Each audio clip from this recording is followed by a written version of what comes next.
Hello बच्चों, कैसे हैं आप लोग। उम्मीद है अच्छे होंगे। बच्चों, आज मैं इस वीडियो में बिहार बोर्ड मैट्रिक या फिर इंटर एग्ज़ाम में पूछे जाने वाला सबसे इम्पोर्टेंट टॉपिक निबंध। मैट्रिक का एग्ज़ाम हो चाहे वो इंटर का एग्ज़ाम हो, हिंदी पेपर में हर साल जो पूछा जाता है निबंध, और निबंध जो है आपको 10 मार्क्स का पूछा जाता है और एक निबंध आपको जो है समझिए अच्छा खासा मार्क्स जो है दिलाता है। तो आज हम जो है इसमें जो कई सारे निबंध देखने वाले हैं, जिसमें कि सबसे पहला निबंध है आज़ादी का अमृत महोत्सव।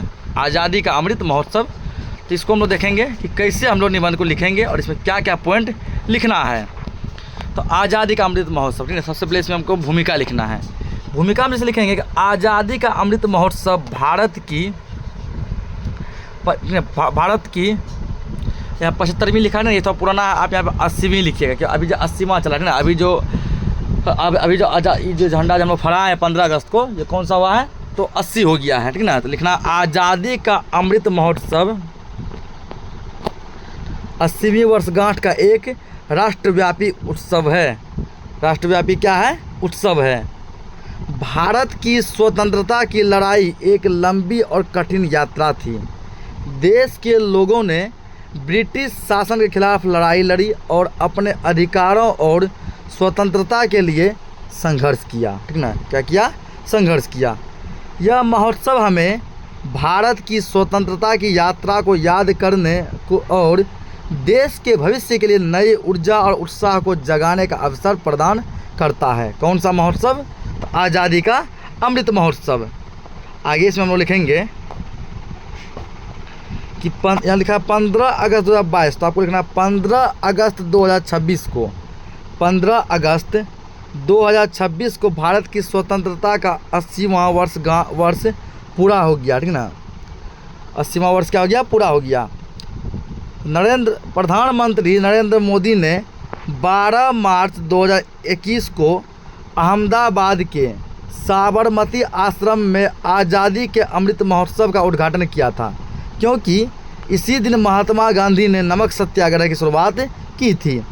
यह महोत्सव 15 अगस्त 2023 तक चला। कब तक चला? तो 15 अगस्त 2023 तक चला। आगे इसमें लिखेंगे कारण, इसके क्या कारण थे। कारण में लिखेंगे आज़ादी का अमृत महोत्सव देशवासियों में देश प्रेम की भावना को बढ़ावा देने का अवसर प्रदान करता है।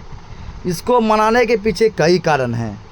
पहला यह कि गुलामी से मुक्ति के 80 वर्ष पूरे हो गए, ठीक है। कितने वर्ष पूरे हो गए? 80 वर्ष पूरे हो गए। दूसरा यह कि देश को आज़ाद कराने में जिन सपूतों ने बलिदान दिए, बहुत यातनाएं सहे, उन्हें याद किया जाए।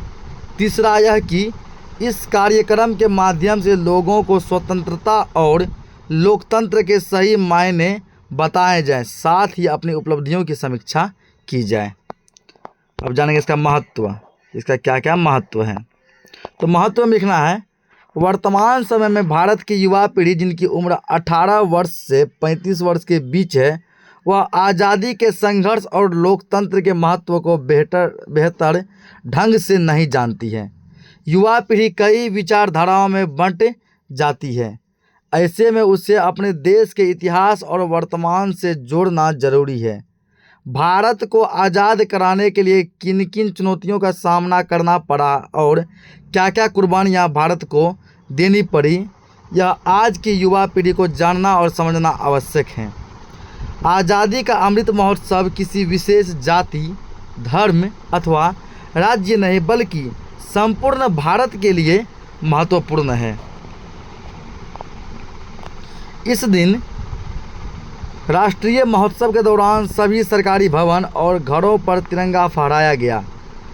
कुछ जगहों पर रैलियां भी निकाली गई ताकि इसका महत्व जन जन तक पहुंचाया जा सके। अब इसका उपसंहार, आज़ादी का अमृत महोत्सव पिछले 80 वर्षों में भारत द्वारा की गई तीव्र प्रगति एवं उन्नति का जश्न मनाता है।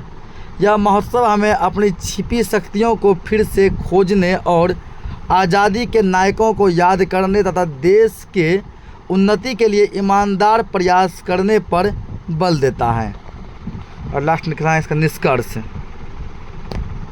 आज़ादी का अमृत महोत्सव हमें अपने देश के प्रति गर्व और सम्मान की भावना को जगाने में मदद करता है और अपने देश के विकास और प्रगति में योगदान के लिए प्रेरित करता है। ये था आपका आज़ादी का अमृत महोत्सव। अगला हम लोग निबंध देखने वाले हैं जल संरक्षण। ये बहुत इंपॉर्टेंट है, जो कि हर बार लगभग बिहार बोर्ड एग्जाम में पूछा जाता है। इसका देखेंगे भूमिका। तो जल जीवन का आधार है। जल क्या जीवन का आधार है। पृथ्वी पर सभी जीवित प्राणियों के अस्तित्व के लिए जल बेहद मूल्यवान संसाधन है। इसके बिना पृथ्वी पर जीवन की कल्पना नहीं की जा सकती। जल के बिना हम लोग अपने जीवन की कल्पना नहीं कर सकते हैं। जैसे जैसे जनसंख्या बढ़ रही है वैसे वैसे पानी की खपत भी बढ़ती जा रही है, जबकि स्वच्छ जल का भंडार बहुत सीमित है। पानी का खपत बढ़ता जा रहा है, लेकिन जो स्वच्छ यानी पीने लायक पानी बहुत ही कम है। इसीलिए जल को बचाना और उसका संरक्षण करना समयानुकूल और आवश्यक हो गया है। समय के अनुसार और क्या हो गया, आवश्यक हो गया है। जल संरक्षण का अर्थ है जल का प्रभावी ढंग से उपयोग करना, यानी अच्छे से उपयोग करना, बर्बाद नहीं करना है। जल की बर्बादी को कम करना अर्थात जल की क्षति को बचाने की प्रक्रियाओं को जल संरक्षण कहते हैं। जल की क्षति को बचाने की जो प्रक्रिया है वही क्या कहलाती है, जल संरक्षण कहलाती है। नेक्स्ट इसी में है जल संरक्षण की उपयोगिता। जल मनुष्य की सबसे प्राथमिक और प्रमुख आवश्यकताओं में से एक है। हमारी पृथ्वी का 71% भाग क्या है, जल से घिरा हुआ है, लेकिन उसमें केवल 1.6% जल ही मानव के उपयोग लायक है। 71% में केवल 1.6% पानी ही हमारे पीने लायक है। जल पृथ्वी पर जीवन के लिए, वनस्पति जीवों और पारिस्थितिकी तंत्र के लिए उपयोगी है। पानी की कमी के कारण वैश्विक पारिस्थितिकी तंत्र खतरे में है। मीठे स्वच्छ पानी की कमी और ग्लोबल वार्मिंग के कारण जल संकट एक वैश्विक समस्या बनती जा रही है, यानी पूरे विश्व की समस्या बनती जा रही है। ऐसी परिस्थिति में भावी पीढ़ियों के लिए जल संरक्षण हमारा प्रथम कर्तव्य बनता है। आने वाले पीढ़ियों के लिए जो ना जल को बचाना है, यह हमारा सबसे पहला कर्तव्य है। इसलिए जल संरक्षण की उपयोगिता समयानुकूल है। समय के रहते हमें जल संरक्षण की उपयोगिता को समझना चाहिए। अगला जल संरक्षण की विधियाँ, जल को कैसे बचाएंगे। एक क्या कहावत है, जल है तो कल है, जल है तो कल है। बावजूद इसके जल बेहद बेवजह बर्बाद किया जाता है। हमें यह नहीं भूलना चाहिए कि जल संकट का समाधान जल के संरक्षण में ही है ना। जब तक हम लोग जल को बचाएंगे नहीं, तो जल संरक्षण का समाधान नहीं हो सकता। इसलिए लोगों को जल संरक्षण के महत्व के प्रति जागरूक करना जल संरक्षण का सबसे महत्वपूर्ण तरीका है। जल संरक्षण की विभिन्न विधियां हैं। पहला, वर्षा जल संचयन। दूसरा, ग्रे वाटर रिसाइकलिंग। तीसरा, जल कुशल उपकरणों और फिक्सचर का उपयोग। चौथा, घर के दैनिक कार्यों में सीमित जल का उपयोग। पाँचवा, कृषि कार्य में टपक सिंचाई विधि का प्रयोग। छठा, कृषि कार्य के लिए छोटे छोटे तालाब का निर्माण इत्यादि। अगला इसका उपसंहार।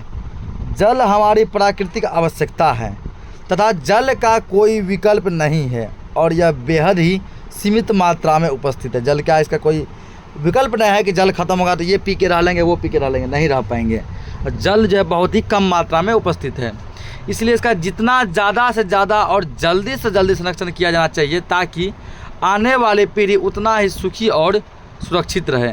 इसलिए जल संरक्षण हमारा दायित्व ही नहीं बल्कि कर्तव्य है। जल संरक्षण है मेरा ताकि खुशहाल रहे भारत अपना। ठीक है, एक यहाँ पोएम दिया गया है कि जल संरक्षण है मेरा ताकि, जल संरक्षण है मेरा सपना ताकि खुशहाल रहे भारत अपना। पानी को हम बचाएंगे, देश में खुशहाली लाएंगे। एक और निबंध लेकर आए वर्षा ऋतु। ठीक ना, वर्षा ऋतु यह निबंध भी आपके एग्जाम में जो है कई बार पूछा गया है, अब पूछे जाने की संभावना भी है। इसके बारे में जानते हैं।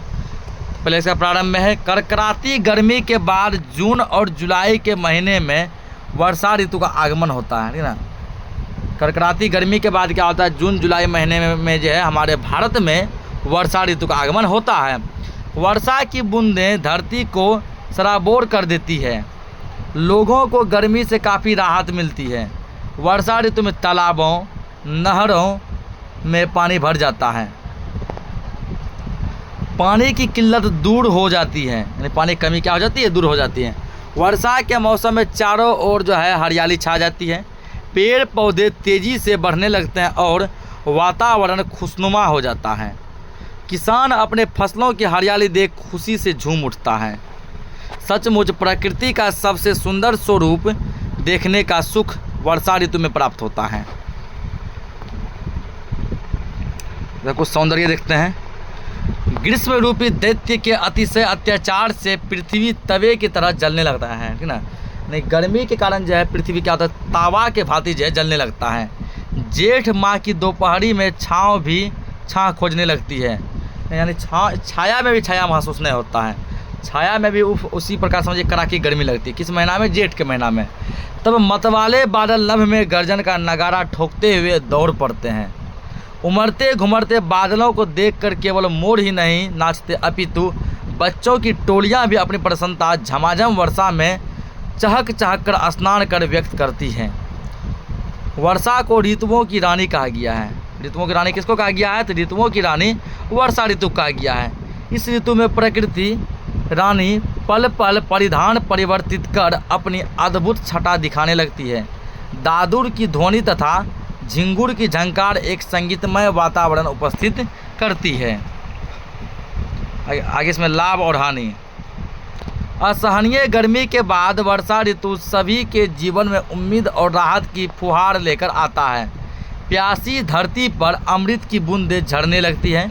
मानव, पशु, पक्षी, पेड़ पौधे सबों में नवजीवन का संचार होता है। सब में क्या होता है, नवजीवन का संचार होता है। शीघ्र ही पृथ्वी अपनी हरी चादर बिछा देती है। हरी चादर क्या करती है, तो बिछा देती है, यानी हरियाली ला देती है। नदियाँ लहरा उठती है, धरती की प्यास बुझ जाती है और भूजल स्तर ऊपर आ जाता है। वर्षा ऋतु किसानों के लिए वरदान से कम नहीं है। वर्षा ऋतु क्या है, किसी किसान के लिए जो है ना एक वरदान से कम नहीं है। हमारे देश की कृषि पूर्ण रूपेण वर्षा पर ही निर्भर करती है, इसीलिए किसान इंद्रदेव से अच्छी वर्षा के लिए प्रार्थना करते हैं। किसान क्या करते हैं, भगवान इंद्र से अच्छी वर्षा के लिए प्रार्थना करते हैं। ज़्यादा बारिश सिर्फ खुशियाँ ही नहीं लाता बल्कि कभी कभी जल प्रलय का कारण भी बनता है ना। कहता है इसलिए कहा जाता है एक्सेस इज नॉट सक्सेस। आवश्यकता से अधिक कुछ भी अच्छा नहीं होता है। अगर वर्षा भी जो है आवश्यकता से अधिक अगर ज़्यादा होता है तो वो प्रलय भी ले आता है। कई जगह बहुत ज़्यादा बारिश होने की वजह से गांव के गांव पूरा डूब जाते हैं और जनधन की बहुत ज़्यादा ही हानि होती है। बहुत सारे खेत जलमग्न पूरा जल में एकदम लपालप हो जाते हैं और उसमें लगे फसल भी क्या हो जाते हैं, नष्ट हो जाते हैं, बर्बाद हो जाते हैं। वर्षा ऋतु के तेज आंधी तूफान से बहुत सारे घर गिर जाते हैं जिससे जान माल को भारी नुकसान पहुंचता है। साथ ही यातायात में भी असुविधा का सामना करना पड़ता है। आने जाने में भी ना क्या होता है, असुविधा होती है, पूरा रोड में पानी लग जाता है। वर्षा ऋतु लोगों के संक्रमण की संभावना अधिक हो जाती है। इस प्रकार वर्षा ऋतु के ढेर सारे फायदे के साथ साथ नुकसान भी है। अगला उपसंहार। वर्षा ऋतु हम सभी के लिए प्यारा मौसम होता है। यह अपने प्राकृतिक और ठंडे बारिश के पानी से लोगों को बहुत राहत देता है। हम सभी इसमें खुशी के साथ क्या करते हैं, मस्ती भी करते हैं। वर्षा ऋतु की मस्तानी चाल सावन भादों में देखने को ही बनती है ना, देखते ही बनती है। सावन भादों में सबसे ना एकदम समझिए कि पूरा हरियाली छाया रहता है। यह ऋतु हमारे पर्यावरण को एक नई सुंदरता प्रदान करती है, इसीलिए वर्षा ऋतु के आगमन से हमारा मन शरीर सब क्या हो जाता है, प्रसन्न हो जाता है। आज हम इस वीडियो में जो है 3 मोस्ट VVI जो है क्या किए हैं, तो निबंध को देखें जो आपके आने वाले इंटर या फिर मैट्रिक बोर्ड एग्जाम में 100% पूछने की संभावना है। मिलते हैं हम नेक्स्ट वीडियो में, तब तक के लिए बाय बाय।